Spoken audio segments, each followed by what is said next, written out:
네, 요 며칠 새 국민의힘 후보 몇몇이 윤석열 대통령의 사과와 내각 총사퇴를 요구를 했고요. 또 윤석열 대통령의 탈당을 요구하는 목소리까지 나왔었는데 바로 이 탈당 요구를 했던 분이죠. 함은경 국민의힘 서울 마포울 후보 연결해서 관련 이야기 나눠보도록 하겠습니다. 후보님 나와 계시죠? 예, 안녕하십니까. 네. 제가 조금 전에 탈당 요구를 했다라고 전해드렸는데 방금 전 다른 방송 인터뷰에서 후보님이 탈당 요구를 철회를 하셨다는 얘기를 들었습니다. 맞습니까? 네, 맞습니다. 네. 음, 어, 그러면 처음에 그 요구를 했던 이유는 뭐고 또 철회를 한 이유는 뭘까요? 지금 선거 현실을 보면은 네.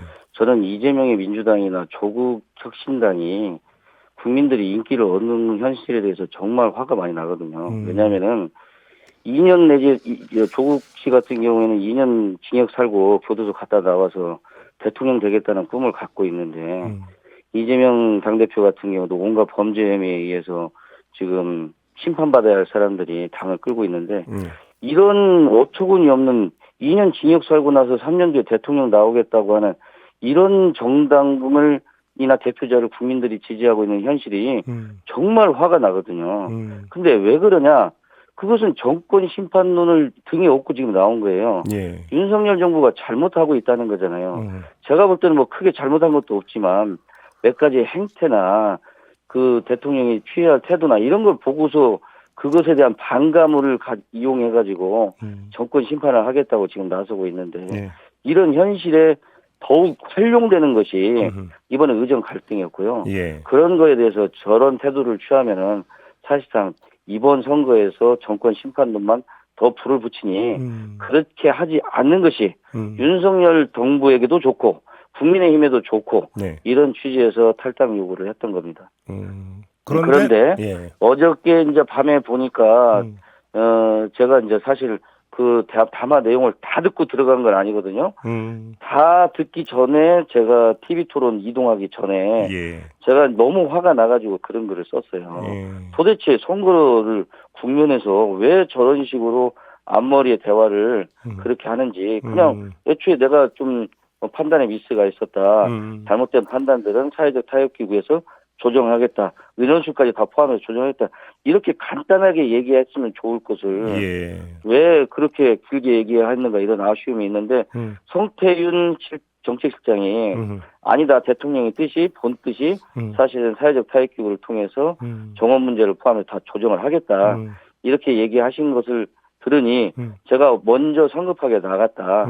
이런 생각이 들어서였습니다. 그러니까 이제 대통령 담화에 담겨 있는 대통령의 진의 이거를 예. 처음에는 좀 약간 오해를 했었는데 오해가 풀리고 나니까 충분히 그럴 수 있다고 해서 철회를 한 것이다 이런 말씀이시네요. 예, 그렇습니다. 그러면 한번 그럼 거꾸로 여쭤볼게요. 그렇다면 대통령 담화에서의 전달 양식이나 전달 방법, 메시지 전달에 좀 약간의 뭔가 문제가 있었다는 그러니까 기술적 평가도 가능한 부분 아닐까요? 그거는 어떻게 보세요? 예, 그런 문제가 좀 있죠. 그리고 저는 이 문제, 의정 갈등이나 이런 문제에서 핵심은 전공입니다. 전공의가 들어오면 문제가 해결돼요. 근데 네. 지금 의협이나 뭐 의사 교수님들이나 이런 입장하고 전공의는 좀 다르거든요. 저는 전공의하고 용산하고 직접 대화했으면 좋겠다. 채널이 없으면 내가 만들어주겠다고까지 해서 이 선거 바쁜 와중이에요. 예. 왜냐하면은 예. 이거 전공의가 떠나면요. 우리나라 의료 체계가 망가져요, 완전히요.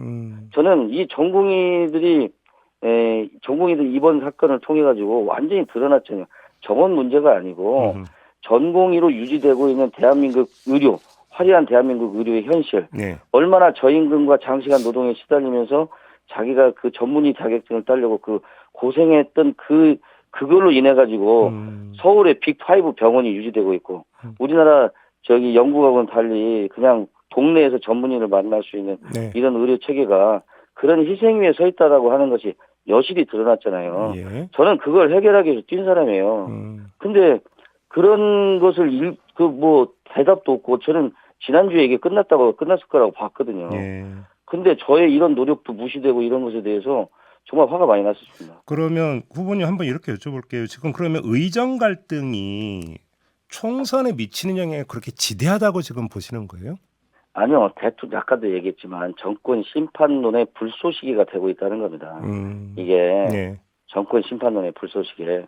그에 반해서 우리 국민의힘은 저 같은 사람도 이렇게 과감하게 얘기할 수 있고 저를 혼내키는 대구시장 홍준표 시장님도 계시고 또 다른 얘기도 할 수 있고 이렇게 자유롭고 진취적인 정당의 국민의힘은요, 민주당은 찐명 정당일 수 있지만 우리는 이렇게 진취적이고 자유로운 정당이 정권 심판이 아니라 정권을 견인해서 끌고 가겠다. 네. 이런 걸 앞으로 호소해야 된다고 생각해요. 알겠습니다. 그러면 후보님 그 후보님 말씀을 종합을 하면 네. 아까 이제 몇 가지 행태의 문제점을 잠깐 언급을 하셨지만 예. 몇 가지 행태의 문제가 있지만 지금 정권 심판을 당할 정도로 가지고 그렇게 크게 잘못한 건 아니다 이런 그 판단이실까요? 아, 그렇죠. 아니 200석 넘는다고 해서 국민들이 마음대로 탄핵 권리를 주는 겁니까? 네. 민주공화국은 그렇게 운영되는 게 아니에요. 민주주의가 다수결이라고 하지만 공화국은요. 소수파를 탄압할 권리가 없어요. 네네. 예? 자기 마음대로 무슨 대통령을 끌어내린다고 하는 저런 비정상적인 사고방식이 그렇게 말하는 사람은 형법학자도 아니고 헌법학자도 아니고 헌법을 아무것도 모르는 사람들이에요. 알겠습니다. 그러면 후보님이 지적했던 몇 가지 행태는 예를 들면 어떤 걸 말씀하신 걸까요? 일단 이 의정 문제도 마찬가지예요. 예. 이게 이제 지금 어저께 쭉 설명하신 것은 본인이 가지고 있는 사실 인식이에요. 네. 그런데 국민들은 그걸 원하는 게 아니고 국민들은 그걸 어떻게 사실 문제가 아니고 어떻게 인식하냐로 봐야 되거든요. 국민들이 어떻게 인식하냐를 돌봐서 국민들이 그렇게 인식한 것이 있으면은 설령 잘못 인식했더라도 누그러뜨리고 사과하고 이런 것들이 좀 필요하다고 봐요. 저도 서비스업을 하지만 고객들이 맨 처음에 항의 전화 오면 일단 죄송합니다 합니다. 네. 예? 고객이고 주권자이고 그러면 그 국민들이 그런 요구를 할 때는 일단 경청하고 받아들이고 누그러뜨릴 수 있도록 해주는 게 필요하거든요. 그리고 대통령이라는 위치는 원래가 당을 뛰어넘는 위치에 계시잖아요. 예. 예, 그러니까 사회적 불만이 있는 사람들도 안 할 수 있는 여지를 둬야 되는데 그걸 본인이 나서서 안 된다고 하면은 어디 마음 몰둘 국민들은 어디로 간단 말입니까? 예. 그런 걸 담아내는 게 당이고 국민의힘입니다. 이 국민의힘이 그런 민심을 전달한 거잖아요. 네. 그런 민심을 좀 받아주셔야죠. 그러니까 그러면 지금 지적하신 건 대통령의 하나는 유연성의 문제, 또 한 가지는 포용력의 문제, 이 두 가지를 좀 지금까지 지적을 하신 것 같은데. 네.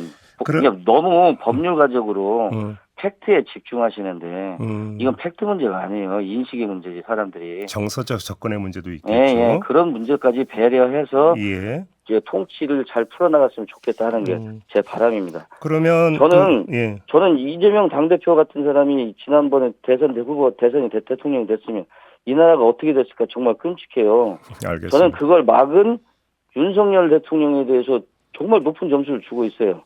그렇지만 지금껏 대통령을 해오는 과정에서 국민의 너무 생각이나 이런 것들을 거스르거나 또는 억누르는 방식으로 보인다든지 이런 걸 바꾸면 얼마나 좋겠어요. 그러면 그 야당의 정권 심판론에 동의하는 유권자들의 반응은 정부의 정책 성과에 대한 평가의 반영이기보다는 정서적 반발이다. 혹시 이런 규정이실까요?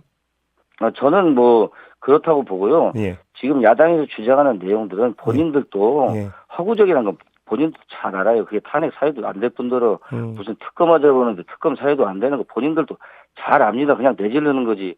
저런 무책임한 정치인이 어디 있어요. 알겠습니다. 그러면 아무튼 조혜진 의원 등 몇몇 의원들이 윤석열 대통령의 사과 그리고 내각 사퇴를 요구를 했는데 이건 어떻게 평가하십니까? 지금 내각 사퇴 이미 대통령이 한 발 물러서기로 했잖아요. 예. 한 발 물러서기로 한 거예요. 어제 성태윤 정책실장님이 이야기한 것은 본인은 타협 기구를 통해서 의사 숫자까지 전부 의료객 전반에 대해서 의논하겠다. 그렇게 얘기했잖아요. 네. 그걸 받아 안을 수 있는 게 국민의힘이고요. 민주당도 여기에 참여하셔야 돼요. 그럼 의장 갈등 관련해서 이 질문으로 좀 일단 마무리할게요. 만약에 대통령의 진의가 정말 그거라면 어제 그 대국민 담화 메시지를 좀 더 유연하게 그러면 2,000명이라는 숫자에 연연하지 않고 일단 그러면 무르고 다시 한번 그러면 논의해 볼 테니까 와라. 이렇게 좀 더 개방적으로 이야기를 했었어야 되는 거 아닐까요? 맞습니다. 예, 그런 점에서 진짜 아쉽죠. 그런 점에서 아쉽다? 예. 왜냐하면 조금 전에 저희가 이제 의협 비대위 쪽하고 인터뷰를 했거든요. 예, 예. 의협 비대위에서는 통일된 안을 내놓으라고 얘기했는데 우리는 이미 내놨다. 원점 재논의가 우리의 통일된 안이다. 이런 입장을 밝혔는데 이건 어떻게 평가하세요? 아, 그것도 다 의정 타협기구에서 의논할 수 있는 거잖아요. 예. 그래요. 알겠습니다. 좀 다른 주제로 좀 넘어갔으면 좋겠는데 이제 그 선거전 일선에서 좀 뛰고 계시잖아요. 지금 예, 후보님 예. 말씀 속에 이미 사실 좀 묻어 있기는 한데 예, 예. 민심이 그렇게 좀 그러니까 그 여당 후보 입장에서는 민심이 좀 차갑다 이렇게 느끼시는 거죠, 그러니까. 차갑다기보다는 하여튼 뭐 화가 나니까 이제 화를 풀어야 될 거 아닙니까? 제가 이제 서비스 산업을 했지만 네. 고객들이 불만 전화가 오면은 처음 응대가 뭡니까? 일단 죄송합니다예요. 네. 예, 그러면 고객들도 쭉 얘기를 하시고 마음을 풀어요. 근데 그런 풀 곳이 없으니까 표로 심판하겠다고 하는 건데 국민의힘이 남은 시간 동안 네. 그런 화난 것을 풀어주고 국민들을 위해서 진심으로 민생을 챙기고 이 고물가의 어려운 시기에 정말 정책으로서 일을 실행할 수 있는 건 더디지만 네. 일을 실행할 수 있는 건 국민의힘 우리 정당이에요. 네. 민주당은 말만 세우고요. 그냥 큰 그림만 그려지 실제로 진행되는 거 아무것도 없습니다. 그래요. 한동훈 위원장의 리더십은 어떻게 평가하세요? 아, 저는 뭐 지금껏 잘 버텨오고 있고 네. 옆에서 제가 볼 때 아이고 저런 건 제가 도와줘야 되는데 이런 생각이 많이 들 때가 있습니다. 조국혁신당 이런 것은 제가 상대해야 되는데 네. 예, 제 선거만 뛰고 있는 것 같아서 죄송스럽고 그렇습니다. 어떤 점을 특히 도와주고 싶으신 건데요? 일단 이재명 조국 심판 이런 얘기들은 저희 같은 사람들한테 맡기고 민생을 챙기는 모습에 주력을 해서 네. 예, 우리 국민의힘이 얼마나 국민들을 생각하는지 그런 걸 자주 보여줬으면 좋겠다 하는 게 네. 현장에서 뛰는 사람의 생각입니다. 알겠습니다. 어제 한동훈 위원장의 그 선거 유세 발언이 좀 약간 그 논란이 된 게 뭐냐면 예. 지금 우리 정부가 여러분 눈높이에 부족한 것은 있을 겁니다. 그렇지만 그 예. 책임이 저한테 있지는 않지 않습니까? 라고 발언한 게 예. 있거든요. 이건 어떻게 평가하세요?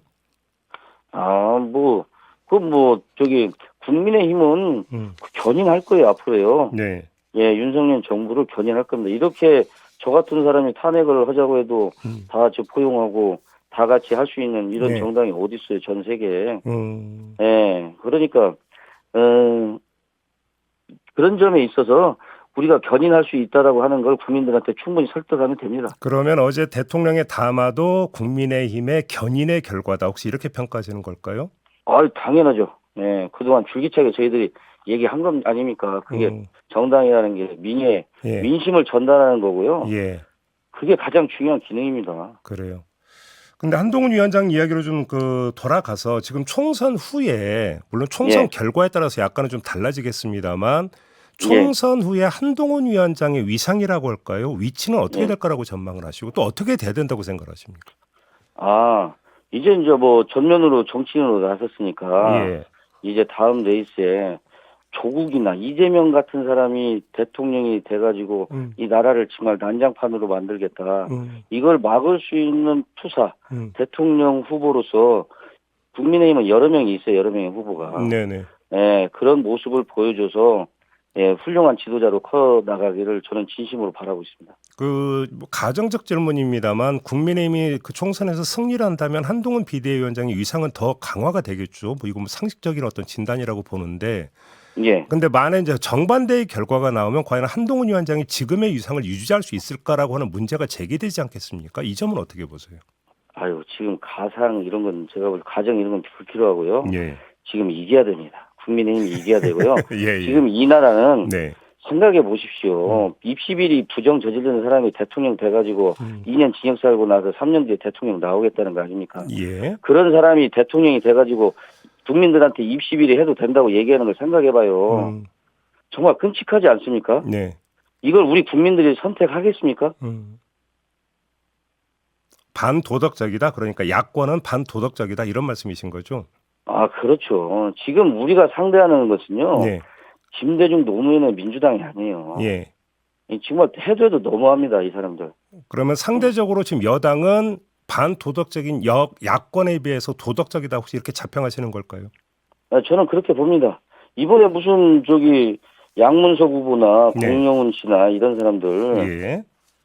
정말 내로남불에 자기 자식들한테 물려주기 위해서 그런 온갖 편법을 다 쓰면서 본인들은 어려운 사람 돕는 정당이고 민주화를 앞장섰다라고 하는 게 어떻게 양의 탈을 쓰고 그런 이야기를 할 수 있어요? 난 도대체 그런 후보를 공천했다는 게, 그리고 그런 후보를 정리를 못하는 민주당의 수준이 지금 현재 민주당의 수준이라고 보면 맞는 것 같습니다. 근데 이제 그 조금 아까 얘기했던 이제 그런 문제가 나오면 야권에서는 김건희 여사 문제나 장모 최은순 씨의 문제를 계속 제기를 하지 않습니까? 그럼 이건 어떻게 평가를 하십니까? 자, 대통령 중에요. 자기 장모가 음, 구속돼 있는 대통령이 있습니까? 음, 이런 나라예요. 예? 법원이 검찰에서 얘기하면 네, 법원의 판결을 받는 나라예요. 어떻게 검찰 독재입니까? 네, 검찰 독재면은 판사 판결 받나요? 제가 80년대 살아봤지만 그렇게 했나요? 옛날에는요, 법원에 1년 때리라고 하면 1년 다 갔어요, 그렇게. 이게 자기들 다 조국시 다 옛날에 경험해 본 겁니다. 네, 그걸 갖다 검사 독재라고 하는 건 본인이 독재를 안 겪어봐서 저래요. 예. 아니 검사 독재의 문제가 아니라 도덕성의 문제로 간다면. 아니, 그러니까 그런 식으로 뒤집는데 얘기하잖아요. 네, 자, 김건희 여사건도 마찬가지예요. 네, 특검이 되거나 그럴 사안이 안 되는 거 본인도 다 알아요. 그냥 주장하는 거지. 예? 그런 억지 주장이 어디 있습니까? 흠집 내기 위해서. 그래요. 저는 네. 그런 식으로 한 사람을 악마로 만드는 건 가슴에 손을 얹고 반성들 해야 돼요. 알겠습니다. 자, 오늘 말씀은 여기까지 듣도록 할게요. 고맙습니다, 후보님. 예, 감사합니다. 네, 함은경 국민의힘 서울 마포을 후보였습니다.